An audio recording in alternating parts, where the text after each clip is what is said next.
Esta emisora les da la bienvenida al programa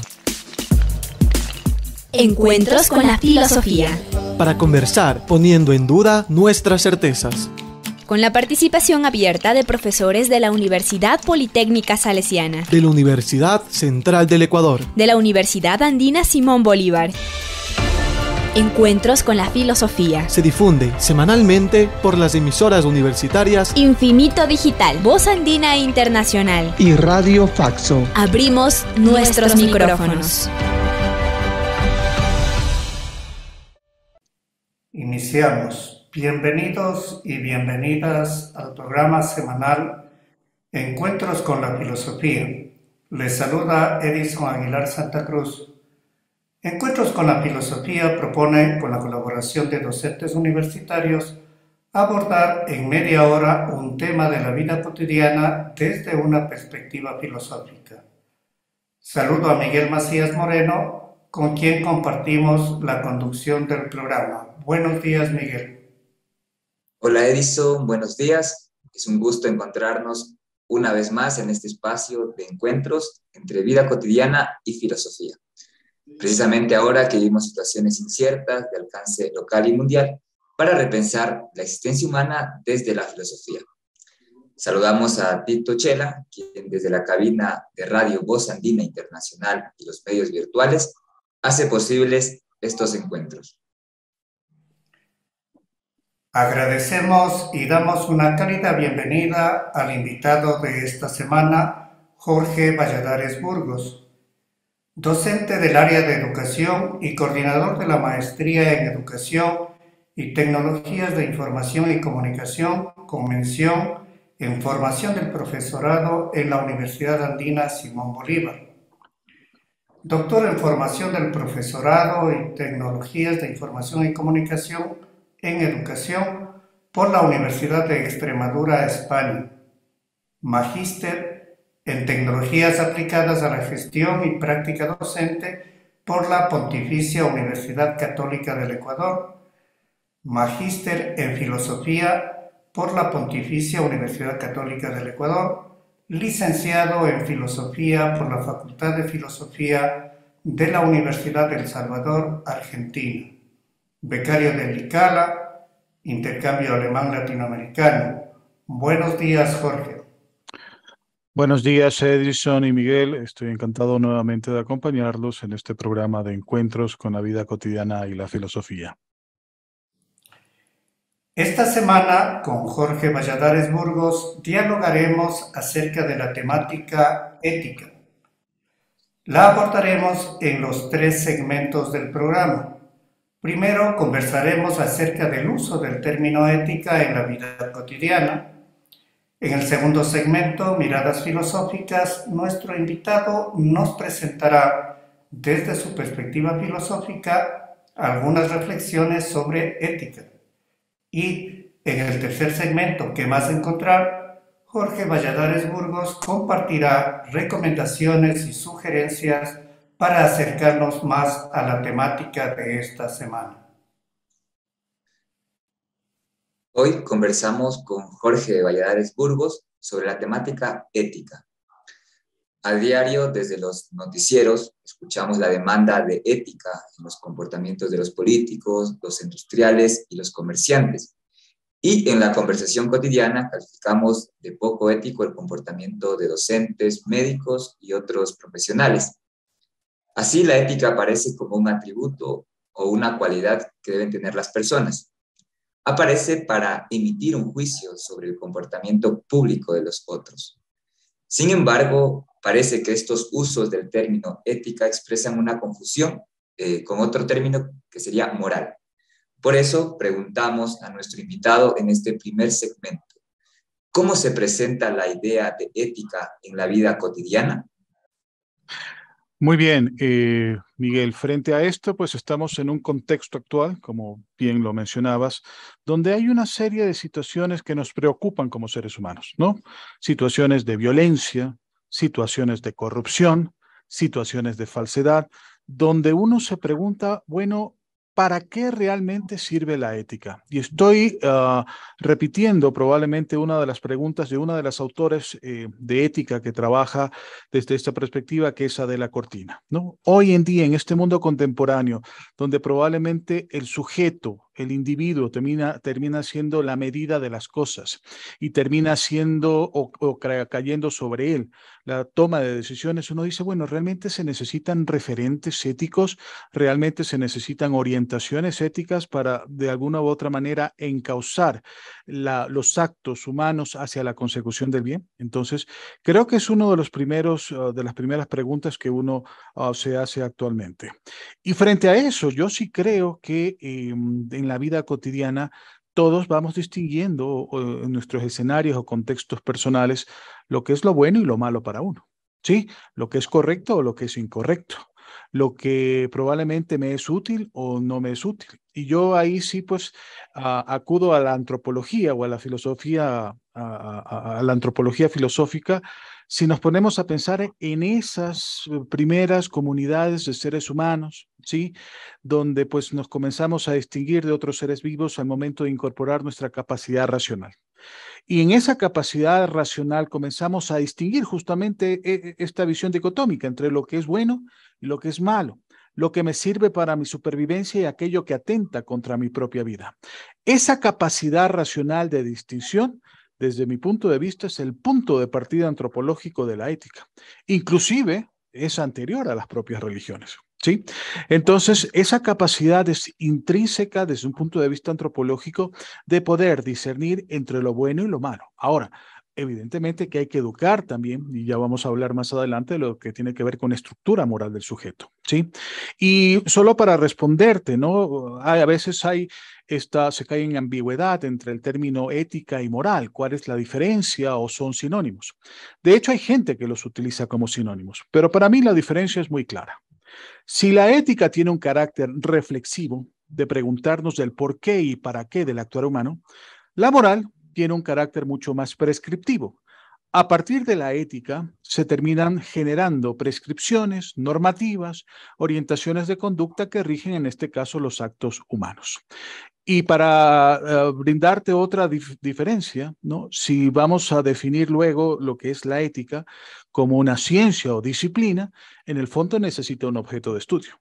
Y el objeto de estudio de la ética es la moral de las sociedades, la moral individual, las morales que a lo mejor en un tiempo tienen su vigencia y después con el pasar del tiempo pierden su vigencia, ¿sí? Y ahí está el papel de la ética, justamente tratando de estudiar, analizar con un método lo que son las moralidades para que después no caigamos en relativismos o absolutismos, ¿sí? Que son primos hermanos de los fundamentalismos. Esto es lo que te puedo comentar a partir de la primera inquietud. Muchas gracias, Jorge. Damos paso a nuestro siguiente segmento, Miradas Filosóficas. Esta semana en Miradas Filosóficas nos encontramos con Jorge Valladares Burgos, que en este segmento nos ayudará a mirar el concepto ética desde la reflexión filosófica. Para ello preguntamos, aunque ya nos anticipó algo en el segmento anterior, ¿qué es ética? Bueno, si tenemos que hacer una definición de ética, hay autores que la definen como ciencia. Es la ciencia normativa que orienta las acciones correctas de los seres humanos. Yo personalmente, también hay un debate interesante, ¿no? ¿Es ciencia como tiene la misma capacidad que las otras ciencias exactas o sociales? ¿O más bien tiene un carácter desde un punto de vista epistemológico de una disciplina? ¿Y por qué la disciplina? Porque de alguna u otra manera me permite trascender al propio trabajo de las ciencias. Entonces, yo personalmente lo concibo más como una disciplina. Por poner un ejemplo claro, ¿no? Digamos, científicamente se pueden clonar o no se pueden clonar seres humanos. Científicamente me van a decir que sí. ¿Sí? Digamos, en algún momento la ciencia lo tendrá que hacer. Pero claro, tiene que haber una disciplina por encima de las ciencias que oriente, que ubique los alcances y los límites del trabajo científico. Y para mí, la ética tiene esa capacidad y esa naturaleza. Por lo tanto, la ética termina siendo una disciplina racional con un punto de partida filosófico, y ya vamos a hablar también del origen de la ética en sí, una disciplina filosófica que orienta las acciones del individuo y la sociedad hacia la consecución del bien, ¿sí? Hacia eso que nosotros denominamos el bien. Y ya también esto es un tema de discusión bastante interesante, porque uno puede decir qué es lo bueno y qué es lo malo. Yo creo que desde nuestra propia racionalidad en la vida cotidiana podemos distinguir lo que es bueno y lo que es malo, ¿sí? Lo bueno, probablemente sabemos que es aquello que lleva hacia mi camino de realización, lo que los griegos hablaban antiguamente como ese camino de la felicidad. Y lo malo es aquello que atenta contra mi vida, contra mi integridad, contra mi desarrollo personal, individual. Y también eso malo no solamente me afecta a mí, sino que tiene una incidencia en la vida social. Por lo tanto, desde mi punto de vista, la ética tiene este carácter disciplinario o científico, si usted quiere quedarse en el debate, filosófico, racional, que orienta esas acciones que debemos hacer. Una cosa es lo que yo quiero hacer desde mi sentimiento, otra cosa es lo que yo puedo hacer desde lo volitivo y otra cosa es lo que debo hacer, ¿sí? Ya desde la deontología propiamente. Y eso que debo hacer es lo que finalmente la ética contribuye a el desarrollo personal de los seres humanos y de las sociedades. Jorge, entonces podemos preguntar, ¿tiene historia el concepto ética desde la filosofía? Muchísima historia y claro, voy a utilizar como punto de partida la filosofía occidental, ¿no? Probablemente uno de los modos de pensar y también hay otras experiencias éticas en otras culturas y otras formas de pensar o de hacer sabiduría o filosofía. Pero si nos remontamos a la filosofía occidental, pues uno de los puntos de partida, pues tenemos que acogernos a la cultura griega clásica antigua, que utilizaba un vocablo griego que era la palabra ethos. ¿Y qué quiere decir ethos? Ethos quiere decir carácter o modo de ser, ¿sí? Entonces, el carácter o modo de ser de un sujeto era su ethos, ¿sí? Después esa palabra pasó a latín y de latín se la tradujo como mos o mores, ¿no? Mos en singular, mores en plural, que tiene un carácter mucho más prescriptivo, ¿no? Que va más ligado a los hábitos, ¿sí? A la repetición de las acciones que sabemos que hemos asumido como bien y que nos lleva justamente a actuar moralmente, ¿sí? Entonces, ethos como punto de partida, ¿no? Los griegos también, además de considerar ese vocablo, comenzaron a considerar que hay una filosofía práctica. No solamente es desarrollar el pensamiento, sino que ese pensamiento tiene que llegar a los actos. Y ahí tenemos, por ejemplo, en la filosofía hay que mencionar pues el caso de Aristóteles, ¿no? Él decía que de alguna otra manera, pues para poder llegar a esos actos correctos, la persona humana, el ser humano tiene que practicar las virtudes. ¿Sí? ¿Y qué son las virtudes? Finalmente son constructos mentales que iluminan o condicionan mis actos hacia la consecución del bien. Las virtudes frente a los vicios, ¿sí? Y a las exageraciones que vendrían a ser las contraposiciones de las virtudes. Esa sumatoria de virtudes finalmente nos lleva a un camino de felicidad. Y ahí, por ejemplo, tenemos el paraguas de una primera clasificación de éticas que buscan las finalidades o los fines y podemos hablar de éticas de carácter teleológico, es decir, éticas pensada en fines. En este caso, pues la práctica de las virtudes, desde un punto de vista aristotélico, me lleva pues a encontrar en un camino de felicidad. Por ejemplo, para los epicúreos, digamos un poquito posterior a Aristóteles, ¿no? El placer, ¿sí? Era la mediación, ¿sí? La virtud máxima que me llevaba a un camino de felicidad. No solamente los placeres corporales, sino también esos placeres espirituales, ¿sí? Que implican pues el conocimiento, el placer de conocer algo, de encontrar la iluminación de un concepto, entre otros, ¿no? Después vemos que en la época medieval este concepto de ética pues viene ya mediado con un concepto teológico, ¿sí? Que en este caso es la idea de Dios, ¿no? Que fue la tradición justamente occidental, especialmente del catolicismo, del cristianismo, que se fue incorporando en parte del pensamiento. Entonces, además de los actos buenos, esos actos responden a cierta voluntad, digamos, de un ser creador divino que va rigiendo pues la vida de las personas. Llega la época moderna, a partir del siglo XV, con algunas manifestaciones históricas como el Renacimiento o el pensamiento moderno, pues se deja de lado un poco la idea de Dios y comienza más bien a centrarse en la persona o en el individuo, esa capacidad de poder tomar sus propias decisiones sin necesidad de tener a alguien atrás que lo obliga a ser o un ser superior. Y en este sentido, por ejemplo, podemos ver ahí otras perspectivas éticas, y ahí menciono, por ejemplo, al alemán Kant, ¿no? Donde vemos que la ética, por ejemplo, pasa a ser mucho más deontológica, donde está basada no solamente en una racionalidad pura, sino en una razón práctica que me lleva a que mis actos finalmente se ejecuten por imperativos categóricos. Entonces, por poner solamente un ejemplo, ¿no? Si ve, digamos, si una madre escucha a su hijo llorar, pequeño, recién nacido, no va a estar pensando a ver qué finalidad voy a conseguir ayudando a mi niño pequeño que llora, o no voy a pensar en las condiciones a lo mejor que me permite reflexionar si le ayudo o no.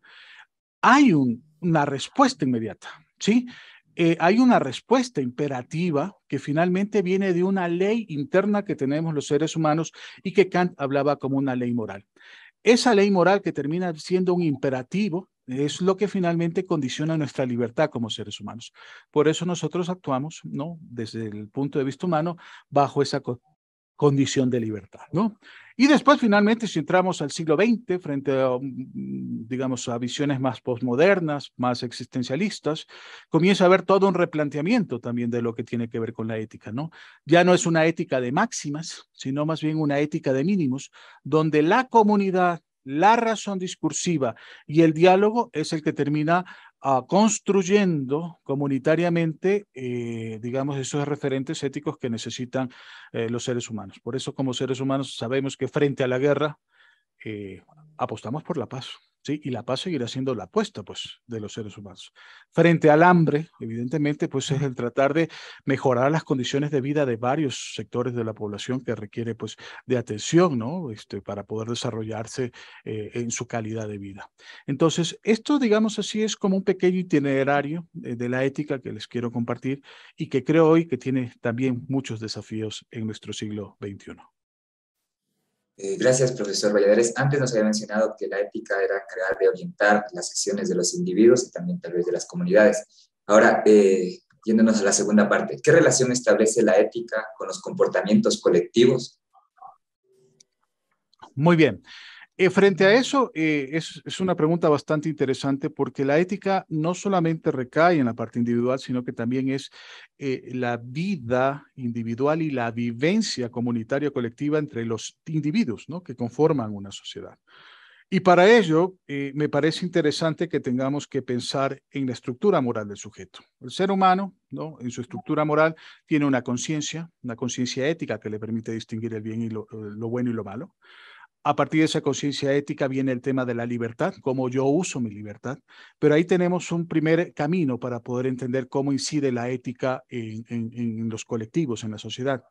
Mi libertad se realiza con la libertad de otras personas.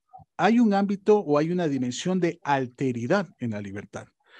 Mi libertad, había un famoso axioma del siglo XVII que decía que mi libertad termina donde inicia la libertad de la otra persona. Bueno, un poco un enfoque más utilitarista, pero tiene cierta veracidad, donde mi libertad se entiende y se comprende realizándome con la libertad de las otras personas, porque no es una libertad finalmente de carácter solitaria, ni tampoco de un absolutismo individual, donde me permite inclusive transgredir a la otra persona. Tengo límites, ¿no? Y también eso implica que yo ayude a la otra persona a que pueda reconocerse su libertad y que pueda él desarrollar su propia libertad, ¿sí? Si esto a lo mejor lo comprendiéramos como seres humanos, yo a veces digo, no hubiéramos tenido formas de esclavitud por varios siglos, ¿sí?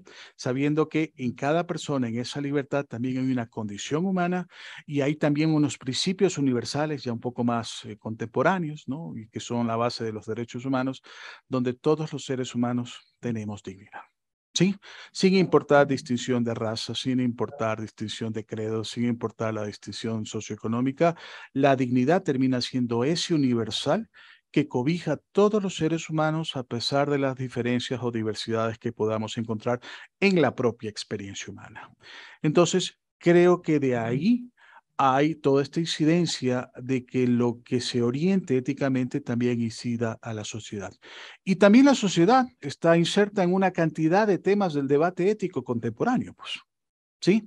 Y en este sentido, pues, esa opinión pública que se mencionaba al inicio termina siendo parte de esa racionalidad colectiva en que tenemos que comenzar a revisar, ¿no? En estos temas. Un poco se me ocurre, por ejemplo, un tema desde la bioética, ¿no? La eutanasia, ¿no? Realmente la eutanasia, así como las personas tienen derecho a un buen vivir, tendrían un derecho a un buen morir. ¿Qué es lo que dicen las legislaciones actuales cuando hay países que la legalizan o no la legalizan?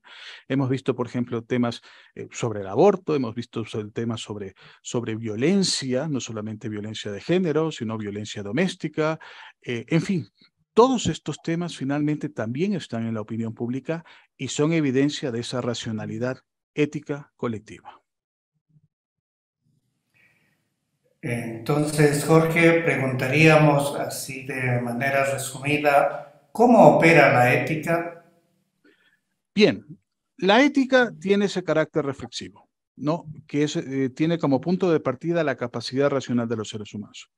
Una vez que nosotros reflexionamos, una vez que nosotros nos preguntamos el por qué y para qué de las cosas, aterrizamos a un segundo nivel que tiene que ver con la parte de las prescripciones, ¿no? De asumir conductas, asumir normas que nos permitan actuar correctamente, ¿sí? Si las morales, y me pongo a pensar un ejemplo en morales a lo mejor de corte confesional, si te dicen no robar, no matar, sabemos que esas prescripciones que están en el ámbito de la moral las asumimos ya dentro de nuestros actos, pues, ¿sí? Porque sabemos que si alguien mata a alguna persona, evidentemente es un acto inmoral, pues, ¿sí? Más aún es un acto ilegal, pues, o sea, ya en el ámbito de la ley. Por lo tanto, si la ética reflexiona, la moral prescribe y el individuo es el que finalmente actúa frente a eso. Este es un primer papel desde un punto de vista individual.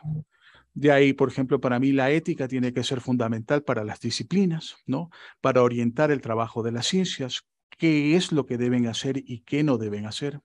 En el ámbito probablemente de las políticas públicas, ¿no? O de las políticas en general, tiene que haber previamente una dimensión ética que trate de que esa política responda a lo que los griegos también llamaban el bien común. Ese bien que no solamente es de carácter individual, sino que es ese bien que nos beneficia a todos y que de esas políticas se pueden generar las líneas de acción o las acciones que se tienen que tomar. Por eso yo sí vuelvo a resituar y me vuelvo otra vez a la pregunta de Adela Cortina.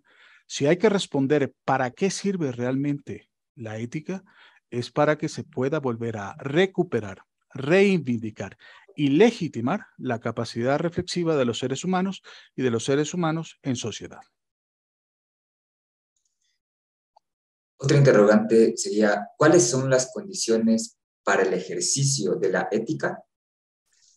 Bien, como lo mencionaba hace unos instantes, las condiciones las da la misma estructura moral del sujeto, ¿sí?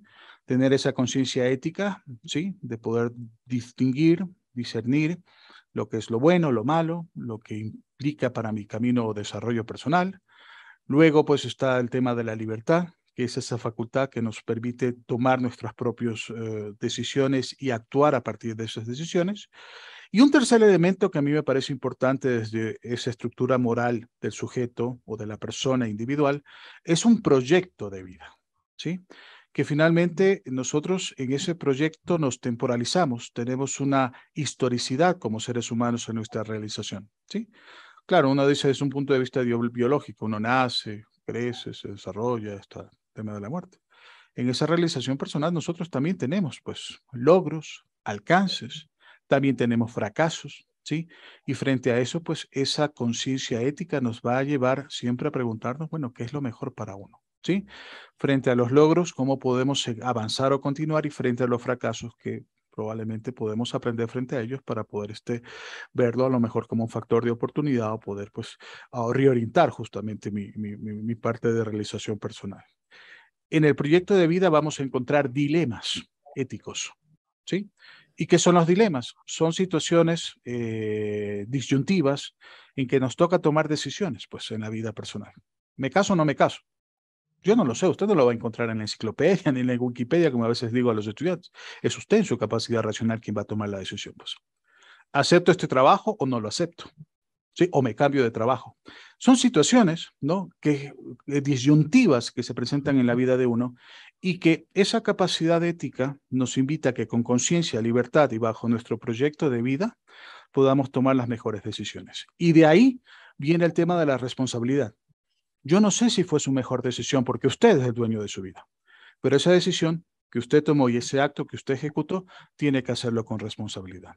Por eso, qué importante frente a todo esto, yo siempre digo desde el punto de vista como educador, es importante también ir formando la conciencia ética de las personas, de los individuos, del niño, de los jóvenes e inclusive de los profesionales. ¿Sí? Y para eso pues hablamos de una ética profesional como una ética aplicada. Muchas veces uno, claro, dice, yo voy a hacer una profesión porque quiero conseguir una remuneración, quiero conseguir un sueldo, quiero conseguir ingresos, pero también tenemos que saber que hay digamos, responsabilidades éticas en la vida profesional, en la vida organizacional, en la vida empresarial, en la vida institucional, que nos hace a nosotros ser sujetos éticos que nos realizamos también con otras personas. Entonces, esto es lo que yo podría decir frente a esas condiciones para el ejercicio de la ética en la vida. Finalmente, en este segmento, ¿cómo pensar la ética en el mundo actual? Yo iría por dos caminos. El primero, y ahí sí pues coincido con visiones ya del siglo XX, de la Cortina, probablemente dice una visión más de Habermas o de Apple, ¿sí? Es ir pensando no en una ética de máximas, ¿sí? De obligaciones generales, ¿no?, que fueron como referentes, que después cayeron en ciertos moralismos, muy primos hermanos de los fundamentalismos, sino en una ética de mínimos, ¿sí? De aquellas cosas que como seres humanos, colectivamente, en sociedad, en una comunidad dialógica, podemos llegar a esos mínimos consensos o mínimos acuerdos que nos permitan vivir y convivir correctamente, ¿sí? Esto es un camino. Y el segundo camino que para mí es fascinante y que creo que merece el objeto no solamente de estudios, sino también de investigaciones, es una ética aplicada. La ética tiene que decir algo en diferentes escenarios muy puntuales. Y había hablado, por ejemplo, de la ética profesional, la ética de los profesionales, ¿no?, de economistas, abogados, educadores, entre otros. Pero hay una ética aplicada también en escenarios que surgen hoy en día. Por ejemplo, ¿cómo podemos hablar hoy en día de ética en el mundo digital, donde el Internet y las redes sociales terminan siendo el nuevo lugar de convivencia de la humanidad? Conectados con el Internet, interactuando, viviendo, trabajando, estudiando. Tiene que haber referentes éticos en eso, ¿no? Entonces, por ejemplo, una ética digital puede ser interesante. Frente al avance de la ciencia, por ejemplo, la bioética, ¿no? En temas de pandemia, hay una cantidad de dilemas éticos que ocurrieron. Por ejemplo, se me ocurre, ¿no?, el dilema de la famosa última cama, ¿no? Entre un paciente terminal, digamos, no terminal, sino un paciente contagiado de COVID o dos pacientes contagiados de COVID, ante la reducción de la capacidad hospitalaria de atención, ¿a quién salvas? ¿Aquella persona que es adulto mayor o aquel joven que tiene toda una vida por delante? ¿Sí?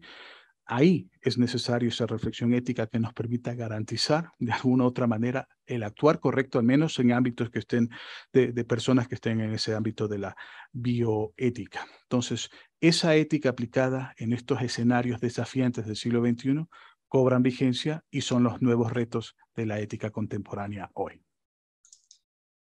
Muchas gracias, profesor Valladares. Nos trasladamos al tercer momento, ¿qué más encontrar?, para indagar cómo continuar las reflexiones acerca de ética. Esta semana nos encontramos con Jorge Valladares Burgos. En un primer momento conversamos acerca de la comprensión habitual del término ética. Luego nos presentó desde su perspectiva filosófica el concepto ética. Ahora solicitamos sus recomendaciones y sugerencias para profundizar en esta temática. Muy bien, yo creo que a nivel personal, creo que siempre el ejercicio de desarrollar esa capacidad racional para poder tomar las mejores decisiones es, creo que, uno de los primeros desafíos de manera individual, ¿sí? Hay ciertas visiones actualmente que le llaman el desarrollo de una inteligencia ética. Creo que tenemos que ir desarrollando nuestras inteligencias éticas, ¿sí? En función de tomar las mejores decisiones a nivel personal y a nivel colectivo o en la propia sociedad.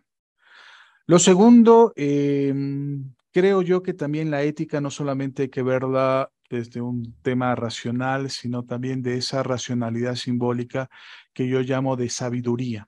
Tenemos que ir cosechando también una sabiduría ética para tomar las mejores decisiones en la vida personal de uno, ¿sí? Adela Cortina llamaba el saber ético. La ética termina siendo ese saber inherente en los seres humanos. Y lo tercero, yo creo que a nivel de las organizaciones, de las instituciones, sí es importante generar unas comunidades dialogantes para poder tomar y orientar cuáles son las mejores normas de conducta que orienten un mejor vivir y convivir en el seno o al interno de las organizaciones. Por poner un ejemplo, ¿no? Hoy en día pues veo que está muy en boga el ejercicio del diseño de códigos de ética organizacional, profesional, institucional, entre otros. ¿Y cuál es la dinámica de los códigos de éticas? Que no terminan siendo reglamentos impuestos, sino que terminan siendo construcciones donde los diferentes actores de una organización o institución nos ponemos de acuerdo para ver cuáles son aquellas conductas o responsabilidades que entre todos asumimos y que nos comprometemos a cumplir diariamente, también no solamente para beneficio personal o del trabajador, sino para el beneficio organizacional. Responsabilidades de los empleados, responsabilidades de los empleadores, responsabilidades con el planeta, con el medio ambiente, responsabilidades con nuestros usuarios, con nuestros clientes, y también saber cuáles son las prohibiciones o los límites en esos actos que a lo mejor en algún momento, ¿qué pasa si uno no se compromete o los incumple? Bueno, en ese caso también tenemos que asumir, ¿no? Aquella prohibición o sanción que un código de ética nos impone. No tiene un carácter jurídico el código de ética, sino más bien de convencimiento y de compromiso de la propia organización, donde todos asumen la responsabilidad de llevarlo a cabo y de cumplirlo. Concluimos este encuentro semanal con la filosofía, con nuestro agradecimiento a ustedes radioescuchas, al invitado de esta semana, Jorge Valladares Burgos, y a Tito Chela en la cabina de Radio Voz Andina Internacional. Recuerde, recibimos sus comentarios y sugerencias al correo electrónico encuentrosconlafilosofía@gmail.com. Hasta el próximo encuentro con la filosofía. Agradecemos su sintonía a Encuentros con la Filosofía, el programa que impulsa el filosofar como acción compartida desde las radios universitarias. les invitamos a compartir las próximas emisiones de Encuentros con la Filosofía por esta emisora.